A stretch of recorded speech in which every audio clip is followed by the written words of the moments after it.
एक वो लोग जो परमेश्वर के पीछे लगे और निरंतर लगे रहे और निरंतर उसके पीछे आत्मा की भरपूरी से भरते गए, वो लोग हैं जो एक्स्ट्रा ऑयल अपनी लाइफ में रखेंगे और उन 5 कुमारियां जो यीशु के साथ जाएंगी वो लोग होंगे। हालेलुया। निरंतरता, परमेश्वर के साथ निरंतर चलने वाले लोग स्वर्ग के राज्य में प्रवेश करेंगे।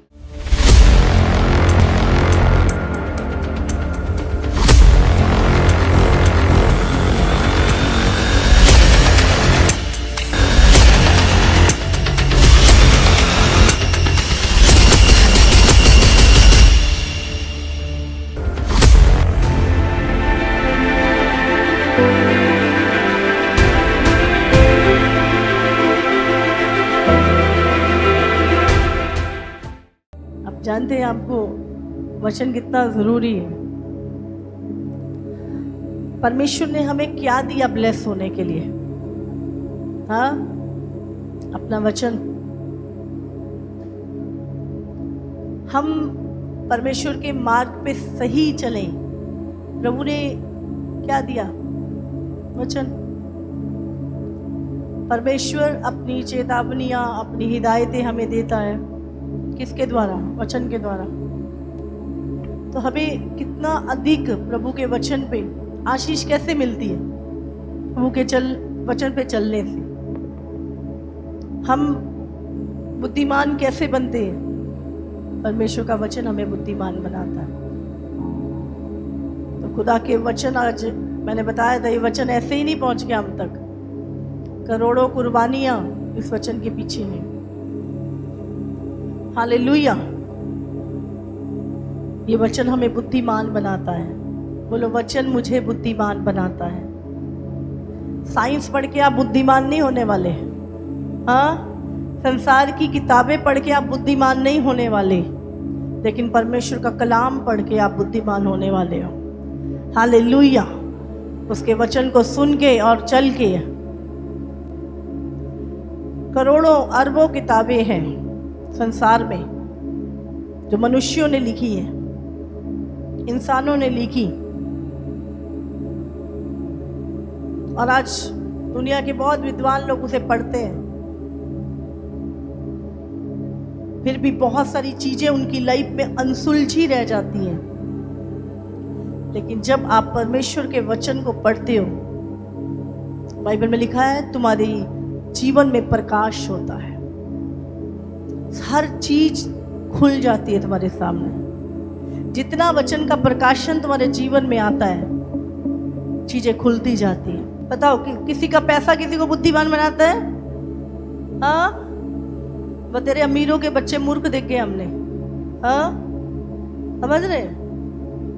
पैसा बुद्धिमान नहीं बनाता इंसान को। परमेश्वर का वचन, परमेश्वर की इंस्ट्रक्शंस, परमेश्वर की आज्ञाएं हमें बुद्धिमान बनाती है। और अगर वो तुम्हारे पास है तो तुम एक बुद्धिमान इंसान हो। आज एक वचन निकालेंगे हम, लूका 12 उसका 4 से हम पढ़ते हैं। मैं तुमसे जो मेरे मित्र हो कहता हूँ कि जो शरीर को घात करते हैं परंतु उसके पीछे और कुछ नहीं कर सकते, उनसे मत डरो।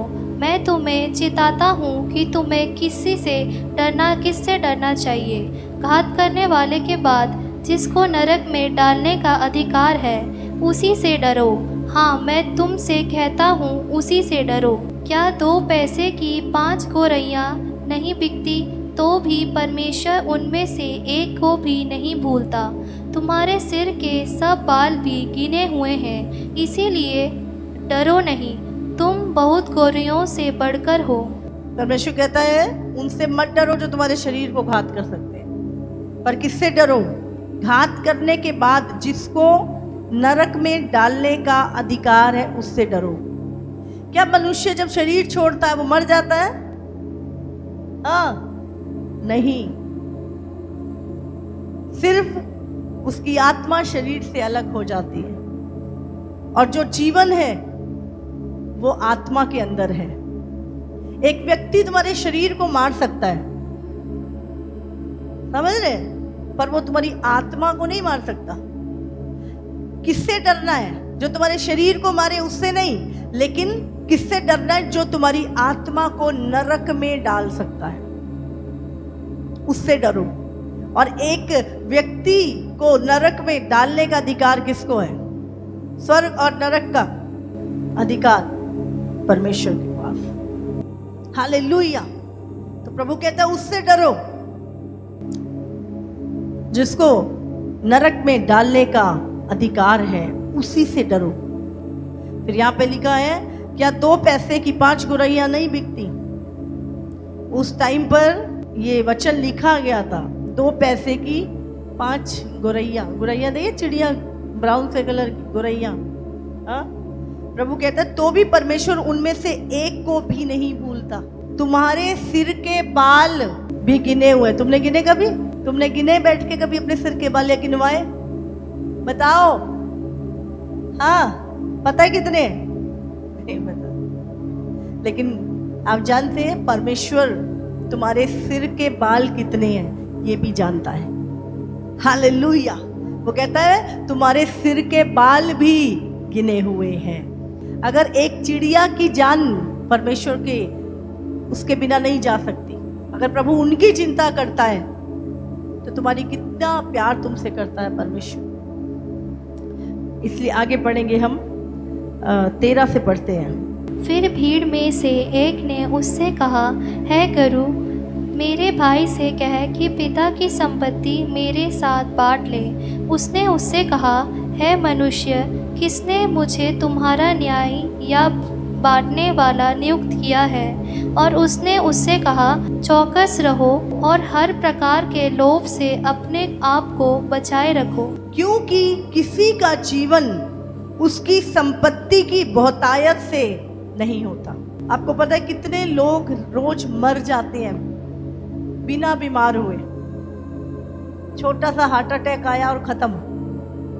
अरे फलाना चला गया, उसकी तो उम्र कुछ भी नहीं थी। आजकल पे वो वाला बात नहीं है जी 101 साल के होके मरेंगे। अभी तुम जितने भी अपने पास आसपास देखोगे वो सारे 50, 45, 60, इससे ज्यादा नहीं लोगों की उम्र। इतनी एज है सिर्फ आप इस टाइम पर। मेरी कल भी किससे बात हो रही, बोले कितने फलाने की डेथ हुई। मैंने क्या हुआ? बोले कुछ नहीं, अचानक होगी, ना बीमार पड़ा ना कुछ। बंदा सुबह देखा जिंदा, शाम को खत्म। समझ रहे? तो बाइबल क्या कहती है कि मनुष्य का जो जीवन है वो धन की बहुतायत से नहीं है कि बहुत पैसा होगा तो बंदा जिंदा रहेगा हमेशा। आज बात कर रहे हैं लोभ, जो इन दिनों में इंसान को लगता है बहुत पैसा होगा तभी इंसान खुश रहेगा, तभी सब कुछ है। और इसी को पाने के चक्कर में लोगों ने अपनी जिंदगी को नरक बना लिया इस टाइम पर। सिर्फ धन का लोभ, परिवार टूट गए, परिवार बिखर गए। वो धन के लोभ ने कर्जाई बना दिया लोगों को। हम ये कर लेंगे, ऐसा हो जाएगा, वो हो जाएगा। कुछ नहीं होता जो जब तक परमेश्वर ना चाहे। इसलिए कहते प्रभु तू चाहे तो ये हो। आगे इसी को पढ़े। यहाँ पर एक व्यक्ति के बारे में लिखा है, उसने यीशु मसीह एक दृष्टांत बता रहा है। किसी धनवान की भूमि में बड़ी उपज हुई, तब वो अपने मन में विचार करने लगा, मैं क्या करूं, क्योंकि मेरे यहाँ जगह नहीं जहां अपनी उपज इत्यादि रखूं। और उसने कहा, मैं ये करूंगा, मैं अपनी बाखेरियां तोड़कर उनको बड़ी करूंगा, बनाऊंगा और अपना सब अन्न और संपत्ति रखूंगा और अपने प्राण से कहूंगा कि प्राण, तेरे पास बहुत वर्षों के लिए बहुत संपत्ति रखी है, चैन कर, खा पी और सुख से रह। एक धनवान व्यक्ति, बड़ी उपज हुई उसकी, और उसके मन में आया कि अब मैं और बड़े बड़े गोदाम बनाऊंगा और बड़ी बड़ी तिजोरियां बनाऊंगा और मैं खूब सारा धन रख के, बहुत अनाज रख के, और अपने प्राण से कहूंगा अब बहुत संपत्ति इकट्ठी हो गई है, आराम से खा पी और मस्त रह। हाँ, ऐसा वो धनवान व्यक्ति सोच रहा है। लेकिन बाइबल कहती है, परंतु परमेश्वर ने उससे कहा, हे मूर्ख, इसी रात तेरा प्राण तुझसे ले लिया जाएगा, तब जो कुछ तूने इकट्ठा किया है वो किसका होगा? ऐसे ही वो मनुष्य भी है जो अपने लिए धन बटोरता है, परंतु परमेश्वर की दृष्टि में वो व्यक्ति धनी नहीं है। और आज सचमुच ये एक मूर्खतापूर्ण काम जो दुनिया और इसमें लगी हुई है और उनको लग रहा है कि ये क्या हो जाएगा, क्या हो जाएगा। जब हमारे पास वो चीजें नहीं थी तब क्या हमारी लाइफ नहीं चलती थी? जब वो चीजें हो गई, हाँ, क्या फर्क पड़ता है? लेकिन बहुतायत बाइबल में लिखा है धन से नहीं है इंसान का। अगर आपके जीवन में प्रभु है, उसकी आज्ञाएं हैं, उसका हस्तक्षेप है, आपके बच्चे परमेश्वर के मार्ग पे चल रहे हैं, ये आपके लिए एक बहुत बड़ी ब्लेसिंग है। और परमेश्वर की आज्ञाएं ही हमारी आशीष है। हालेलुया। हम यहां पे पढ़ते हैं और आज शैतान ने इसी काम पे लोगों को लगा रखा है, इसी बात की चिंता। आगे भी हम पढ़ेंगे इस वचन को, अगर पढ़े, समझ रहे? इतना धन इकट्ठा करके बस अब ये हो जाए, इतना बैंक बैलेंस हो जाए, ऐसा हो जाए, फिर मेरी जिंदगी बढ़िया। उसके बाद प्रभु ने उसी रात बोला टिकट कट गई, दे दी। किसके लिए किया? हाँ, किसके लिए? तो मनुष्य का जीवन धन की बहुतायत से नहीं है। कभी मत सोचो कि जब धन बढ़ेगा तो मेरा सुख चैन बढ़ेगा, नहीं बढ़ेगा। आपका सुख परमेश्वर से है, आपकी लाइफ परमेश्वर की आज्ञाओं से है, उसके वचन से है। लेकिन बाइबल में लिखा है सबोपदेशक में कि परमेश्वर ने कुछ लोगों को इसी काम में लगा रखा है। ये दुख भरा काम है। बाइबल में लिखा है धन कोरे के समान उड़ जाएगा। जिस धन पे तुम आशा करते हो कोरे के समान उड़ जाएगा। अभी बाढ़ आई, हाँ, गांव के गांव डूब गए। सामान जिसको मन में पता नहीं कैसे लोगों ने बनाया होगा, कबाड़ हो गया। अगर किसी को देना हो ना कुछ तो नहीं पीछे कर लेते हैं हाथ। अभी खराब हो गया तो ठीक है, सब समझ रहे? ऐसे ही होता है। फिर उसको पता है तो वो तुम्हारी चिंता करता है। उसकी आज्ञाओं पे जब तुम चलते हो, परमेश्वर तुमसे प्यार करता है। हालेलुया। और बाइबल कहती है परमेश्वर पक्षपात नहीं करता, वो कभी ना बदलने वाला परमेश्वर है। जो उसकी आज्ञाओं पे चलता है, जो उसका भय मानता है, परमेश्वर हर एक को आशीष देता है। वो हमारी सकल अकल देख के नहीं, वो हमारी आज्ञाकारिता को देखता है। फिर उसने अपने चेलों से कहा, इसलिए मैं तुमसे कहता हूं, अपने प्राण की चिंता ना करो कि हम क्या खाएंगे, ना अपने शरीर की कि क्या पहनेंगे, क्योंकि भोजन से प्राण और वस्त्र से शरीर बढ़कर है। आज बहुत सारे लोग खाना तो चाहते हैं पर खाने का हुक्म नहीं। डॉक्टर ने बंद कर रखा है, मीठा भी बंद कर रखा है, ये भी खट्टा भी बंद कर रखा है, सब बंद कर रखा है। हाँ, खाने को है लेकिन खा नहीं सकते। तो क्या है, क्या लिखा यहाँ पर? अपने प्राण की चिंता ना करना कि क्या खाएंगे या क्या पहनेंगे, क्योंकि भोजन से प्राण और वस्त्र से शरीर बढ़कर है। कौओं पर ध्यान दो, वे ना बोते हैं, ना काटते हैं, ना उनके भंडार और ना खत्ता होता है, तो भी परमेश्वर उन्हें पालता है। तुम्हारा मूल्य पक्षियों से कहीं अधिक है। देखा कितने सारे कौए कई बार पेड़ पे होते हैं, झुंड के झुंड, ना बोते हैं, ना काटते हैं, ना खत्तों में बटोरते, ना गोदाम होते हैं। कौन खिलाता उनको? बोलो। यहाँ परमेश्वर बात कर रहा है हमसे। प्रभु कहता है क्या तुम्हारा मूल्य उनसे बढ़कर नहीं है? तुम्हें तो परमेश्वर ने अपने स्वरूप और समानता में बनाया है। आगे क्या लिखा है? तुम में से ऐसा कौन है जो चिंता करने से अपनी आयु में एक घड़ी भी बढ़ा सकता है? अपने आयु में एक घड़ी, एक मिनट भी जोड़ सकते हो चिंता करके? बोलो, जोड़ सकते हैं? या तुम्हारा धन तुम्हारी आयु बढ़ा सकता है? मेरे पास तो जी 20 करोड़ रुपए हैं, मैं तो जी 100 साल जीऊंगा। बढ़ा सकते हो? एक मिनट भी तुम्हारा धन तुम्हारी उम्र नहीं बढ़ा सकता। या चिंता करके तुम अपनी एज बढ़ा लो। एक घड़ी भी बढ़ा नहीं सकते हो तुम। तो परमेश्वर यहां पे हमसे कह रहा है कि जब तू एक अपनी उम्र की घड़ी नहीं बढ़ा सकता चिंता करके, और ना अपने धन से, यहां लिखा है इसलिए यदि तुम सबसे छोटा काम भी नहीं कर सकते। प्रभु यहां पे क्या कह रहा है, तुम इतना सा, कितना, एक घड़ी, एक सेकंड भी तुम अपनी एज बढ़ा नहीं सकते। इतना छोटा सा काम नहीं अगर तुम कर सकते अपने लिए, अपनी इतनी सी मदद तुम नहीं कर सकते। समझ रहे? कर सकते हो? बोलो, कर सकते हो? मैं बहुत चिंता करूंगा, बहुत सारा धन कमाऊंगा और अपनी उम्र बढ़ा लूंगा। बढ़ा लोगे? चिंता करके बढ़ा लोगे? धन दे के बढ़ा लोगे? नहीं बढ़ा सकते। प्रभु कहता है इतना छोटा सा काम भी तुम नहीं कर सकते अपने लिए। इसलिए यदि तुम सबसे छोटा काम भी नहीं कर सकते तो और बातों के लिए क्यों चिंता करते हो?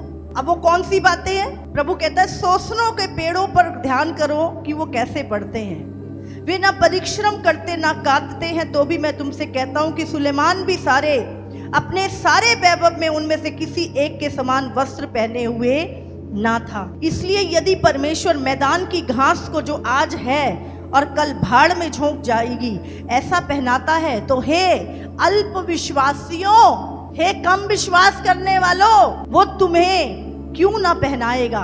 और तुम इस बात की खोज में ना रहो। कौन सी बातें? कि क्या खाएंगे, क्या पिएंगे, और ना संदेह करो। प्रभु कहता है जब तुम इतना छोटा सा काम नहीं कर सकते अपनी मदद के लिए कि अपने जीवन में एक घड़ी भी आयु की बढ़ा लो, तो तुम इन छोटी छोटी बातों की चिंता क्यों करते हो? जब हम पहाड़ों पे जाते हैं, बड़े सुंदर सुंदर हमें देवदार के पेड़ दिखाई देते हैं, ऊंचे ऊंचे, बड़े सुंदर फूल दिखाई देते हैं। कौन लगाया वो? किसने लगाए? बोलो। हम लगा के आए थे वहां पे। कौन पानी देता है? वो कैसे सालों साल बढ़ते हैं। कई की तो उम्र कई 100 साल होती है पेड़ों की उम्र। कौन देखभाल कर रहा है उनकी? हाँ? तो प्रभु यहां पे क्या कह रहा है? किस बात की चिंता? क्या खाएंगे, क्या पिएंगे? ये छोटी छोटी बातों की चिंता ना करो, लेकिन क्या करो? और ना संदेह करो परमेश्वर पे। क्योंकि संसार की जातियां, तुम संसार में हो, तुम संसार में नहीं हो। प्रभु ने कहा मैंने तुम्हें संसार से अलग किया है। तुम संसार के नहीं हो, तुम परमेश्वर के हो। और परमेश्वर यहाँ पे संसार की बात कर रहा है। परमेश्वर कहता है क्योंकि संसार की जातियां इन सब वस्तुओं की खोज में रहती हैं। किन वस्तुओं की खोज में रहती है? क्या खाएंगे, क्या पिएंगे, और क्या पहनेंगे।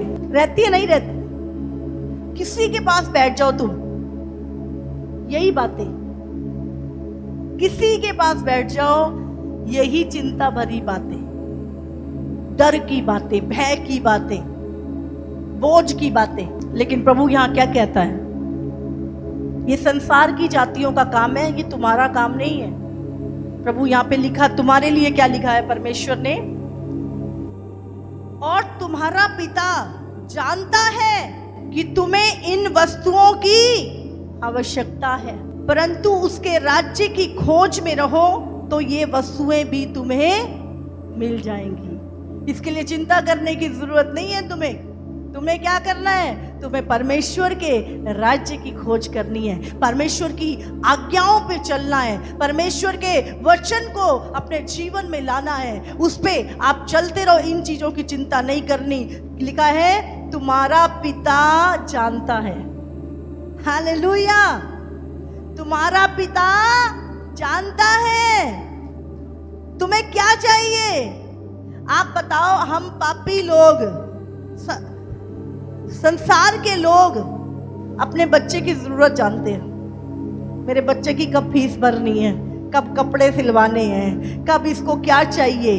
हम चिंता करके हम उनके लिए प्रोवाइड करते हैं, तो क्या जिस परमेश्वर ने हमें गोद लिया है उसको चिंता नहीं है? वो हमें भूखों मरने के लिए रख देगा?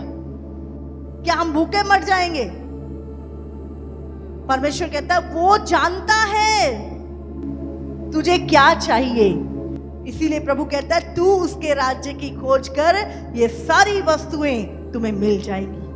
और हमने चर्च में हजारों लाखों गवाहियां सुनी है कि उन लोगों ने एफर्ट किया इन चीजों को पाने के लिए, घर बनाने के लिए, नौकरी पाने के लिए, और लेकिन वो और कर्जे में जाते गए और लोगों के जीवन में कभी भी आशीष और बरकत नहीं आई। लेकिन जैसे ही वो प्रभु के भवन में आए और उन्होंने परमेश्वर की आज्ञाओं को मानना शुरू किया, उनके घर में बरकत आई, उनके घर में बहुतायत आई, उनके घर में आज आनंद का जीवन आया।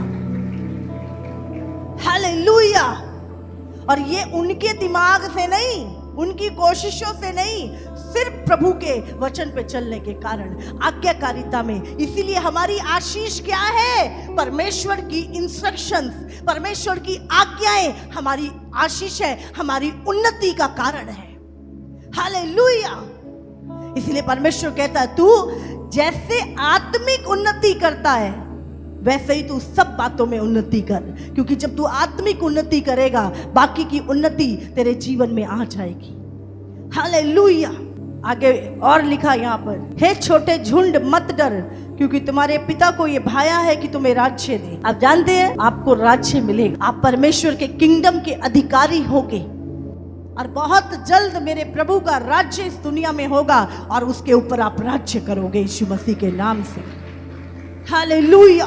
उसका राज्य जल्द आ रहा है और जो लोग, जिन लोगों ने इस समय पे प्रभु के राज्य में काम किया है वही उस राज्य में अधिकारी होंगे यीशु मसीह के सामर्थी नाम से। ये तैयारी का समय है। प्रभु ने कहा आज अगर तुम थोड़े में विश्वासी हो गया हो, मैं तुम्हें बहुत वस्तुओं का अधिकारी बनाऊंगा। हालेलुया। तो बाइबल में लिखा है छोटे झुंड मत डर, तुम्हारे पिता को ये भाया है कि तुम्हें राज्य दे। अपनी संपत्ति बेचकर दान कर दो और अपने लिए ऐसे बटुए बनाओ जो पुराने नहीं होते, अर्थात स्वर्ग पर ऐसा धन इकट्ठा करो जो घटता नहीं और जिसके निकट चोर नहीं जाता और कीड़ा नहीं बिगाड़ता, क्योंकि जहाँ तुम्हारा धन है वहाँ तुम्हारा मन भी लगा रहेगा। तो हमें हमारा ध्यान परमेश्वर की आज्ञाओं पे, परमेश्वर की बातों पे लगाना है। देखा तू मेरे धर्मराज की खोज कर, ये वस्तुएं खुद ब खुद। और मैंने देखा है जब से मैं परमेश्वर के साथ चल रही हूं, प्रभु वफादार है। मैंने कभी संसार की चीजें खुदा से नहीं मांगी और बिना मांगे परमेश्वर ने किसी चीज की घटी नहीं रखी। ना केवल मेरा लेकिन हजारों लोगों के लिए परमेश्वर ने प्रोवाइड किया। बस मैं एक ही चीज मांगती थी। बाइबल में लिखा है तेरे पास देने के लिए, पवित्र लोगों की आवश्यकताओं को पूरा करने के लिए बहुतायत से हो। ये प्रभु की इच्छा है कि तुम्हारे पास बोने के लिए हो, इतनी बहुतायत हो कि तुम दूसरों की मदद कर सको। और परमेश्वर ने हमेशा वो बहुतायत मेरे जीवन में रखी कि मैं किसी की मदद कर सकूं। हमें परमेश्वर से ये नहीं, अपने लिए नहीं, जो प्रभु का कलाम कहता है उन चीजों को लेकर प्रार्थना करनी है। प्रभु आपके वचन में लिखा है और मैं ये कर रहा हूँ। प्रभु आपने लिखा अपनी संपत्ति बेच के दान कर दे, प्रभु मैं ये दान कर रहा हूँ। परमेश्वर आपने कहा स्वर्ग में धन इकट्ठा कर, प्रभु मैं ये धन स्वर्ग में इकट्ठा कर रहा हूँ। जब भी हम परमेश्वर के लिए देते हैं वो धन आपका स्वर्ग में जमा हो जाता है। संसार में तो बोलते हैं LIC जमा कर लो, है ना, पता नहीं 18 साल बाद 20 साल बाद तुम्हारे बच्चों को मिलेगा, और ऐसा टाइम आता है वो भी डूब जाती है कई बार। हाँ, लेकिन जो परमेश्वर है वो कभी झूठ नहीं बोलता, वो कभी धोखा नहीं देता।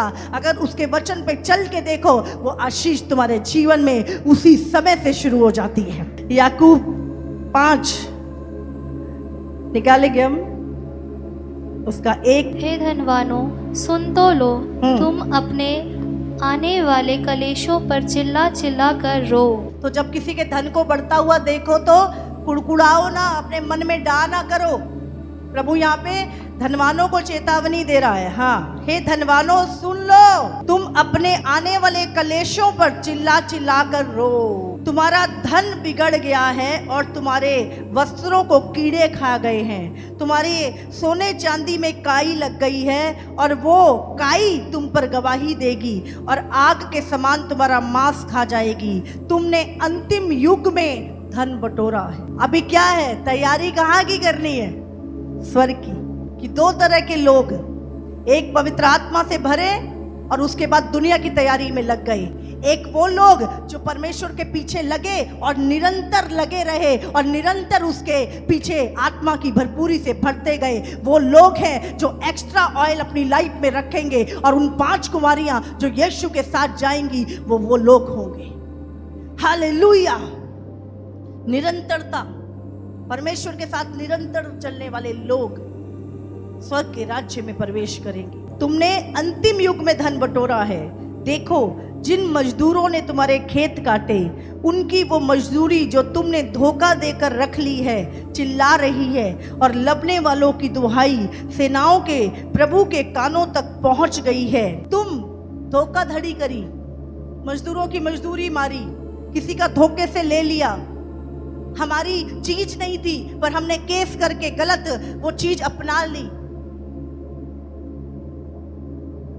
आज बहुत सारे लोग इन चक्करों में पड़े हैं। जो तुम्हारा नहीं है छोड़ दो वो।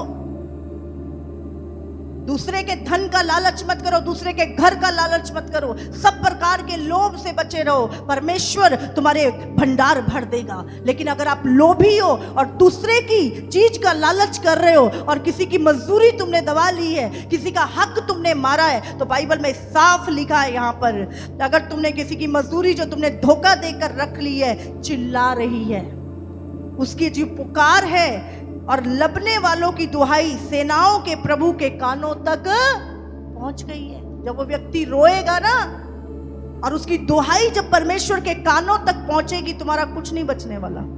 तुम्हें लग रहा ना ये ले लिया वो ले लिया, किसी का मार लिया, फिर जब निकलती है बीमारियों में निकलते, जब और चीजों में निकलते, फिर हम कहते क्यों प्रभु, क्या ध्यान करो कहां से आ रहा है ये सब, किसका रखा है।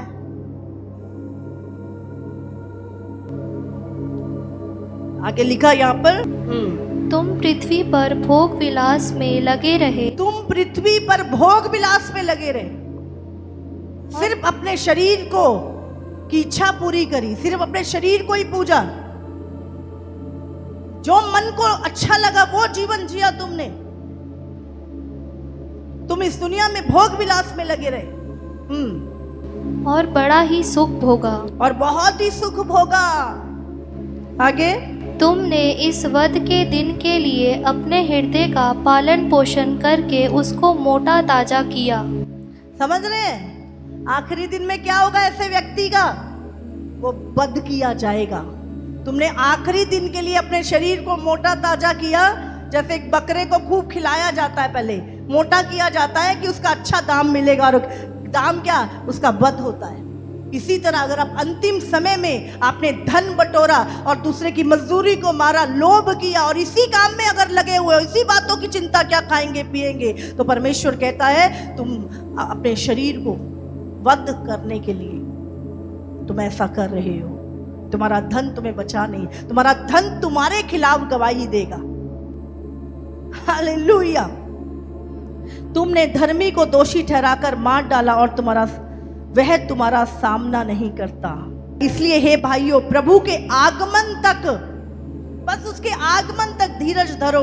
देखो, किसान पृथ्वी की बहुमूल्य फसल की आशा रखता हुआ प्रथम और अंतिम वर्षा होने तक धीरज धरता है। तुम भी धीरज धरो और अपने हृदय को दृढ़ करो, क्योंकि प्रभु का आगमन निकट है। कौन करता है वर्षा? साइंस करती है। कौन धूप देता है? मनुष्य। कौन ऋतुओं को बदलता है? इंसान। अभी सर्दी आ गई, अब गर्मी आ गई, अब बरसात आ गई, अभी धूप निकल रही है। ये कौन करता है सारा कुछ? कौन धरती को पैदा करने की सामर्थ्य देता है? परमेश्वर को पता है। अभी धान उगने, बरसात करनी है, अभी ये होगा, उसको पता है। और मनुष्य सोचता है मेरे दिमाग से मैं जी रहा हूं। जब तक तुम छोटे होते हो तुम डिपेंड होते हो अपने माता पिता पे, और एक समय आता है जब हमें लगता हमेशा अब तुम्हें स्वर्गीय पिता मिल गया, उस पे डिपेंड रहो, उससे कहो तू मेरी चिंता करता है, तूने कहा तू इस बातों की चिंता ना करना, तूने कहा प्रभु क्या खाएंगे क्या पिएंगे तू हमें देगा प्रभु, मैं तेरे साथ तेरी आज्ञाओं पे चलता हूं, बाकी की चिंता तुझे है प्रभु। हालेलुया, समझ रहे? तो धन पे आशा ना रखो, अपनी उम्र की एक घड़ी नहीं बढ़ा सकते। परमेश्वर ने तुम्हारे बाल भी गिने हुए हैं, तो उसको नहीं पता आज तू भूखा है, आज तेरी जरूरत है। आप सबको जय मसीह की। इसी तरह से परमेश्वर के और सामर्थी और अद्भुत प्रकाशनों को अपने जीवन में ग्रहण करने के लिए हमारे YouTube चैनल को सब्सक्राइब करें, ताकि हर एक वीडियो का नोटिफिकेशंस आप तक पहुंच सकें। हालेलुया।